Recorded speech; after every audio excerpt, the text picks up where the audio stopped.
নরেন্দ্র মোদী অমিত শাহ যে ফর্মুলা বা ফরম্যাটে দলটাকে গত 10 বছর চালিয়েছেন সেখানে সবই হচ্ছে ভাড়াটে সই। সো দ্য কমপ্লিট ডায়নামিক্স বিজেপির জন্য is becoming day by day difficult, এবং শুভেন্দু অধিকারী সেখানে আবার একজন একেবারেই প্যারাশুট লিডার।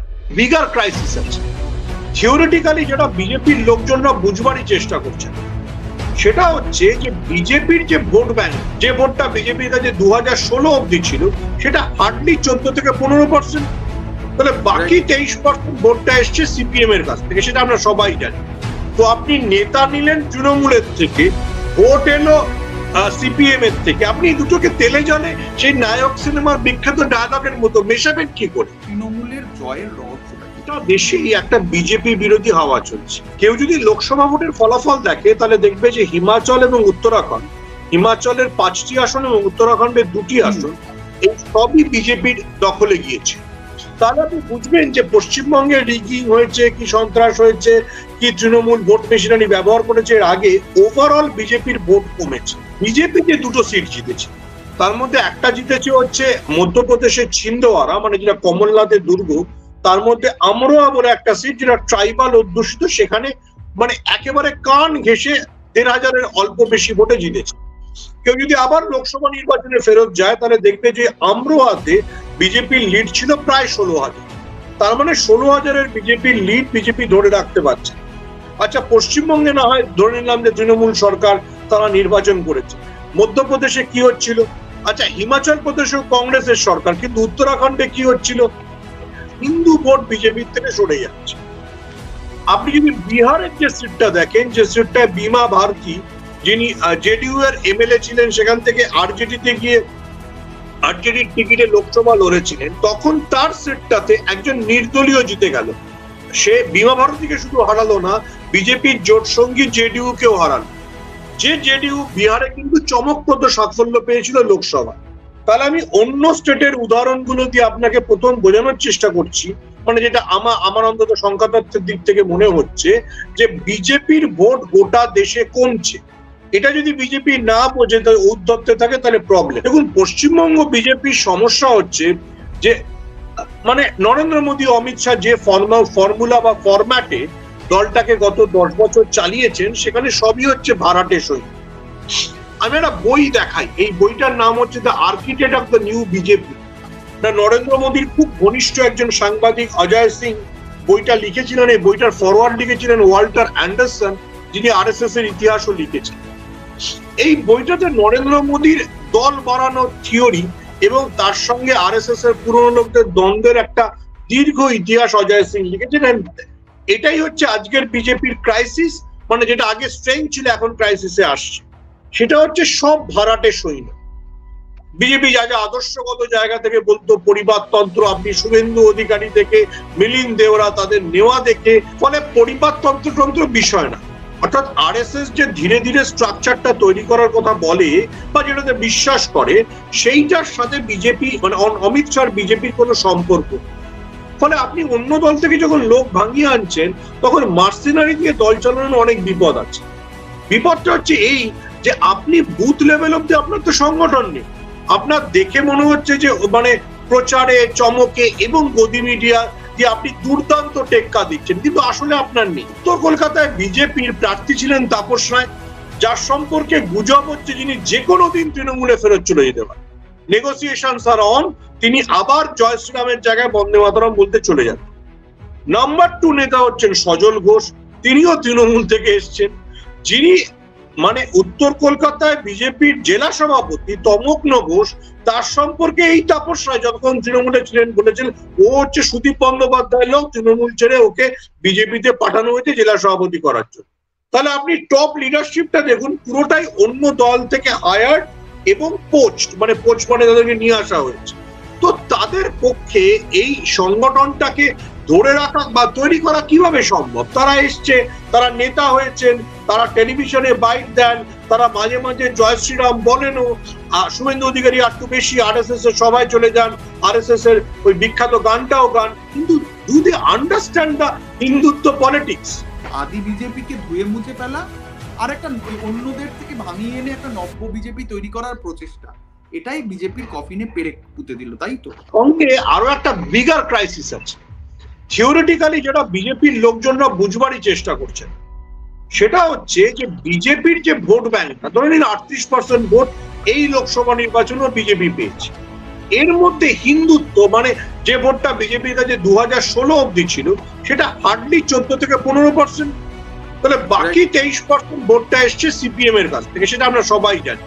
তো আপনি নেতা নিলেন তৃণমূলের থেকে, ভোট এলো সিপিএম এর থেকে, আপনি দুটোকে তেলে জলে সেই নায়ক সিনেমার বিখ্যাত ডায়লগের মতো মেশাবেন কি করে? তাপস রায় তো সিপিএম এর লোকদেরকে কিভাবে সংগঠনে নামাতে হয় সেটা জানেন না, তার পক্ষে তো ওই মানে ওই সিস্টেমটার মধ্যে ফিটিং হওয়াটা সমস্যা। দিলীপ ঘোষ জানেন যে আরএসএস কি বলতে চাইছে, কিন্তু তাপস রায়ের পক্ষে কি করে বোঝা সম্ভব আরএসএস এর থিওরি কি?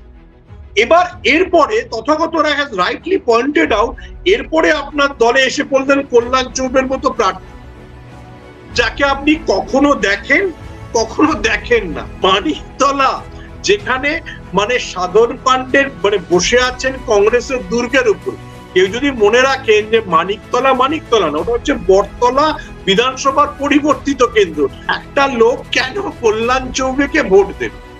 ফর এনি ফেয়ার রিজন তাকে তো মানতে হবে। মানে এই যে বাই ইলেকশন, সেটাকে যে বিজেপির নেতৃত্ব খুব সিরিয়াসলি নেয়নি, আপনি তার দুটো উদাহরণ দেখবেন। এখন যে দিল্লি থেকে কেউ প্রচারে আসেন, দ্বিতীয়ত ইলেকশন কমিশনে সেদিন যখন বিজেপির নেতারা বারবার বলছেন সন্ত্রাস হচ্ছে, অমুক হচ্ছে, ইলেকশন কমিশনে অভিযোগ জানাতে গেলেন কারা? সেই অর্জুন সিং, সেই তাপস রায় এবং সেই তমগ্ন ঘোষ। তো তাহলে আপনি কি করে ধরে নেবেন যে এরা গিয়ে বিজেপির হয়ে কথা বলতে পারে? রায়গঞ্জে কৃষ্ণ কল্যাণী জিতলেন, তিনি এর আগে ছিলেন বিজেপিতে, তার বিরুদ্ধে বিজেপির প্রার্থীকে মানস ঘোষ, তিনি মানে কয়েক মাস আগে অব্দি তৃণমূলের পঞ্চায়েত সমিতির সভাপতি ছিলেন, তার আগে তিনি কংগ্রেসের পঞ্চায়েত সমিতির সদস্য ছিলেন। তো যে লোকটা প্রিয়রঞ্জন দাশবংশীর ঘরানায় রাজনীতি করত, যে লোকটা আজীবন মানে কি বলে বন্দে মাতরম বলেছে, সে তৃণমূলের বিরোধিতার জন্য বিজেপিতে গেছে তো বটে, কিন্তু রায়গঞ্জ যেখানে পোলারাইজেশন আছে, সেখানকার আরএসএস কেন তাকে মেনে নেবে? লবির লড়াই ব্যবহার করে ছুঁড়ে ফেলে দেওয়া এবং অতিরিক্ত শুভেন্দু অধিকারী নির্ভরতা। বিজেপির ময়না তদন্ত করলে, এই মুহূর্তে বিজেপির দিকে তাকালে আপনার কি মনে হয় এগুলো পার্টিনেন্ট প্রশ্ন? পশ্চিমবঙ্গে বিজেপির গ্রোথ কোনো অর্গানিক গ্রোথ নয়। এই গ্রোথের পেছনে কেন্দ্রের ক্ষমতায় থাকাটা একটা ফ্যাক্টর আছে। দেখুন, যে কোনো রাজ্যে যে কোনো পলিটিক্যাল ফোর্সের যখন উত্থান হয়, সেই পলিটিক্যাল ফোর্স তো একটা কোনো কারণে উত্থান হয়, কোনো মুভমেন্ট বা কোনো আদর্শ। বিজেপির কাছে কোনো মুভমেন্ট নেই, বিজেপির কাছে অবশ্যই একটা মুসলিম বিদ্বেষের তত্ত্ব আছে, যেটা হয়তো বাঙালি হিন্দুর মনে একটা এফেক্ট ফেলছে, কিন্তু তার বাইরে বিজেপির কাছে কোনো অর্গানিক গ্রোথের কোনো চার্ট নেই। What is the problem of Suvendu Adhikari compare to Dilip Ghosh, সেটা একটু পরিষ্কার করে বোঝা যায়। ভুলটা হচ্ছে এই, শুভেন্দু অধিকারী নিজের জেলা অর্থাৎ পূর্ব মেদিনীপুরের বাইরে তৃণমূলের হয়ে যে রাজ্য মানে যে জেলাগুলোর দায়িত্বে ছিলেন, মুর্শিদাবাদ, মালদা বা উত্তর দিনাজপুর, সেগুলো প্রিডমিনেন্টলি মুসলিমদের জেলা। শুভেন্দু অধিকারী যেটুকু যাকে বলে ফলোয়ার, যেটুকু প্রভাব, সেগুলো তৃণমূলের মুসলিম নেতৃত্বের মধ্যে আছে। ফলে যখন শুভেন্দু অধিকারী তৃণমূল ছেড়ে বেরোলেন, তার অনুগামী মুসলিম নেতারা আসতে পারল না। বিজেপি এটা ভাবারই চেষ্টা করেনি যে শুভেন্দু অধিকারী কি গোটা পশ্চিমবাংলার নেতা। Suvendu Adhikari for a very small time Bankura এবং পুরুলিয়ার দায়িত্বে ছিলেন, কিন্তু লং তিনি যে জেলাগুলোর দায়িত্ব ছিলেন, এগেন এই কাম ব্যাক, মুর্শিদাবাদ, মালদা এবং উত্তর দিনাজপুর, যেগুলো প্রিডমিনেন্টলি মুসলিম জেলা। যারা শুভেন্দু অধিকারী আশা করেছিলেন, যারা তৃণমূলে থেকে উনি যখন দল ছাড়লেন ওনার সঙ্গে যাবে, তারা সবাই, আমি নাম করতে চাই না, তারা এখন তৃণমূলের বিধায়ক, তারা সবাই মুসলিম নেতা ছিলেন সেই এলাকায়, তারা দল ছাড়েন। তাহলে কি 34 বছর? We must understand from the consumer point of view and vote is also a মানে কনজিউমার প্রোডাক্ট। পশ্চিমবাংলায় যে কোনো কনজিউমার প্রোডাক্ট সবচেয়ে দেরিতে লঞ্চ হয়। পশ্চিমবঙ্গের লোক চট করে নিজের পছন্দ চেঞ্জ করেন। এবার থার্ড পয়েন্ট হচ্ছে যে ভিডিওগুলো মানে অবশ্যই আমরা মিডিয়ার লোক হিসেবে ভেবেছি যে এই ভিডিওগুলো নিশ্চয়ই টলিয়ে দেবে, সেখানে একটা প্রবলেম আছে। সবচেয়ে আমার কাছে সাংঘাতিক ভিডিও চোপড়া। সেই চোপড়াতে যখন ভিডিওটা সামনে এলো, বিজেপির হয়ে কে সেখানে প্রথম পৌঁছলেন রাজ্যপাল, যার সঙ্গে নিগৃহীতা মহিলা দেখাই করলেন। ভেবে দেখুন, মমতা বন্দ্যোপাধ্যায়ের আমলে যদি এরকম কিছু হয়েছে, মানে মমতা যখন বিরোধী নেত্রী, মমতা সেই বাড়িতে গিয়ে বসে থেকেছে, সিপিএম তাকে ঢুকতে দিচ্ছে না, তাকে এলাকায় ব্যারিকেড করছে, কিন্তু মমতা বন্দ্যোপাধ্যায় বসে থেকেছে। Point number 1। সো বিজেপির বেসিক রাজনীতির মধ্যে তফাৎ আছে। Now here comes the second point, যেটা আমার মনে হয় যে মিডিয়া পার্সপেক্টিভ থেকে আমরা অনেক সময় একটু ওভার রেটিং করে ফেলি। ধরুন সিথির ঘটনাটা, আমি ওই এলাকায় এক সময় থাকতাম, আমি সেই জন্য বলতে পারি। লোকে প্রাইমারিলি ধরে নেবে প্রমোটারটা খারাপ। লোকে এখনো পশ্চিমবাংলায় বামপন্থী মানসিকতা এত প্রবল, প্রমোটারকে কেউ পেটালে লোকে খুশি হয়। বাঙালি মননে বামপন্থীদের দীর্ঘ শাসন বা আন্দোলনের জন্য যেটা আছে, বড় লোকরা খারাপ।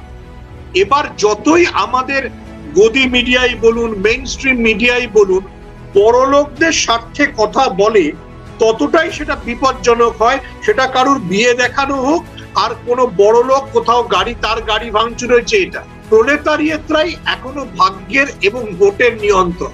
কল্যাণ চৌবের সুঠাম সুবেশ চেহারা থেকে তিনি যখন নেমে ঢোকবার চেষ্টা করছেন, তাকে যারা বিক্ষোভ দেখাচ্ছেন, আপনি বুঝে নেবেন এরা মানিকতলার বস্তিবাসী। কল্যাণ যখন বলছেন যে আমাকে জোর করে ভোটে হারানো হচ্ছে, উনি যে হাই রাইজ ফ্ল্যাটে বসে আছেন, তার ব্যাকড্রপটা লোকে দেখতে পাচ্ছে। দেখুন, জয়ন্ত সিংহের ওই রকম সাংঘাতিক ভিজুয়ালস, সেইটা কাজ করলো না কেন? প্রথম কথা, তৃণমূল একটা অ্যাডভান্টেজ পেয়ে গেল যে আগেই ও জেলে। দ্বিতীয় কথা হচ্ছে যে তৃণমূল গোটা ব্যাপারটাকে দায় থেকে ঝেড়ে ফেলল। উল্টোটা আপনি ভাবুন, যদি জয়ন্ত সিংহের ঘটনা সিপিএম এর সময় হতো, ওই ক্লাব ঘর ওই ক্লাব ঘরের সামনে বসে থাকতে, ঠিক আছে, ও মানে সমস্ত চ্যানেল ওখান থেকে লাইভ করতে বাধ্য হতো, কখন ওই ক্লাব ঘরটা ভাঙা হবে। দিলীপ ঘোষ ভালো হোক ঠিক হোক, হিন্দুত্বের রাজনীতিটা জানতেন। বিজেপি যে রাজনীতিটা করতে চাইছে, তার সঙ্গে এই কেন্দ্রের মদতপুষ্ট একটা দল, এই দুটো ঠিক যাচ্ছে না। এখন অব্দি বিজেপি 38% ভোটটা ধরে রাখতে পেরেছে, তার কারণ ওই বাঙালি হিন্দুর মুসলিমদের প্রতি তীব্র ঘৃণা। কিন্তু সেটাও দেখুন সব সিটে সবসময় কানেক্ট করছেন, কারণ বাঙালি হিন্দু মহিলারা আবার মমতা বন্দ্যোপাধ্যায়ের প্রতি যতটা অনুরক্ত, তারা বাড়ির পুরুষ যদি যাই বলুক, তারা তাদের রেখাপাত করে না। সো দ্য কমপ্লিট ডাইনামিক্স বিজেপির জন্য is becoming day by day difficult. এবং শুভেন্দু অধিকারী সেখানে আবার একজন একেবারেই মানে প্যারাশুট লিডার। উনি জানেন না যে হিন্দুত্বের রাজনীতিটা ঠিক কিভাবে হবে। যেদিন বিজেপি কেন্দ্রে থাকবে না, এই ভোট ব্যাংকটা অন্য কাউকে খুঁজে নেবে। সেটা ওয়াইসির দল হতে পারে, সেটা আপ হতে পারে, যে মমতা বন্দ্যোপাধ্যায়কে টক্কর দেওয়ার জায়গায় থাকে। আমি বলবো যে বিজেপি যে চলবে না, আমরা তো বিভিন্ন রকম এক্সপেরিমেন্ট করতে থাকি, বিজেপি যে চলবে না সেটা লোকে বুঝতে পারছে। কিন্তু তার মানে আপনি ভাববেন না যে বিরোধী শূন্য থাকবে বা এইটা থাকবে। এই 40% ভোটটা কিন্তু কনস্ট্যান্ট আছে। লোকে যদি এটাও নজর না করে, তাহলে ভুল করবে যে মমতা মানে কনস্ট্যান্ট 2016, 2019, 2021, 2024 কনস্ট্যান্ট, মানে তৃণমূলের বিরুদ্ধে 40% ভোট আছে। বিজেপি যেটার উপর টিকে আছে সেই ধর্মীয় বিষয়টা, সেখানে ধর্মের ক্ষেত্রে বিজেপির কোনো প্রেজেন্স নেই। আপনি কয়েক মাস বাদে দুর্গাপুজো হবে, কটা পুজো কমিটিতে মানে এক্সেপ্ট সজল ঘোষ, যাকে আমি মানে কোর বিজেপি ধরি না, কটা পুজোর সঙ্গে বিজেপির লোকরা আছে।